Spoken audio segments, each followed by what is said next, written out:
নেত্রকোনার দুর্গাপুর ও কলমাকান্দার পাহাড়ি জনপদে সুপেয় পানির সংকট ভয়াবহ আকার ধারণ করেছে।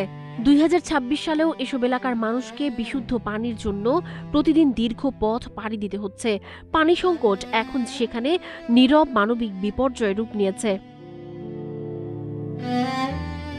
পাহাড় ছড়া ও জঙ্গলে ঘেরা এই অঞ্চলে গারো, হাজং সহ বিভিন্ন আদিবাসী এবং বাঙালি জনগোষ্ঠীর বসবাস। শুষ্ক মৌসুম এলেই ছড়া, খালবিল ও নদীগুলো শুকিয়ে যাওয়ায় শুরু হয় চরম পানির সংকট। দুর্গাপুরের বারমারি, ভবানীপুর, গোপালপুর এবং কলমাকান্দার লেঙ্গুড়া, খারনই ও রংছাতি ইউনিয়নের বিভিন্ন গ্রামে পরিস্থিতি সবচেয়ে বেশি ভয়াবহ।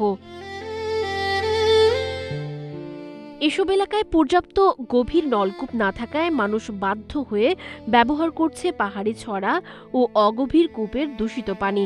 রান্না, গোসল ও পান সবকিছুতেই ব্যবহার হচ্ছে অনিরাপদ পানি। ফলে বাড়ছে ডায়রিয়া, জ্বর ও চর্মরোগ সহ পানিবাহিত নানা রোগ।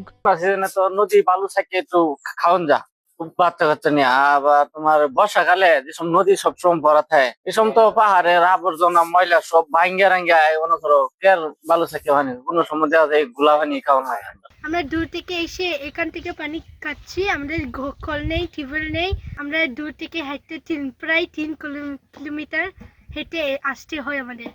প্রতিদিন নারী ও শিশুদের 1 থেকে 2 কিলোমিটার দুর্গম পাহাড়ি পথ পাড়ি দিয়ে পানি সংগ্রহ করতে হয়। অনেক শিশুই স্কুলে যাওয়ার বদলে পরিবারের পানির চাহিদা মেটাতে ব্যস্ত হয়ে পড়ে। স্থানীয়দের অভিযোগ, বহুবার প্রশাসনের দৃষ্টি আকর্ষণ করা হলেও এখনও স্থায়ী সমাধান মেলেনি।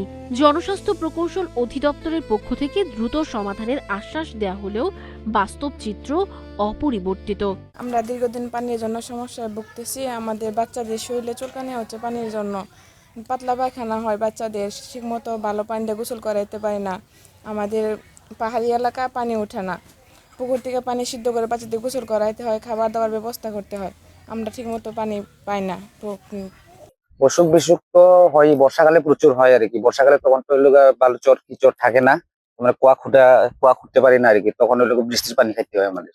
পাহাড়ি জনপদের মানুষের একটাই দাবি, বিশুদ্ধ পানির নিশ্চয়তা। দ্রুত কার্যকর উদ্যোগ না নিলে এই সংকট আরও তীব্র আকার ধারণ করবে বলে আশঙ্কা করছেন স্থানীয়রা। সানজিদা আফরিন, সোনিয়া, নাগরিক, প্রতিদিন।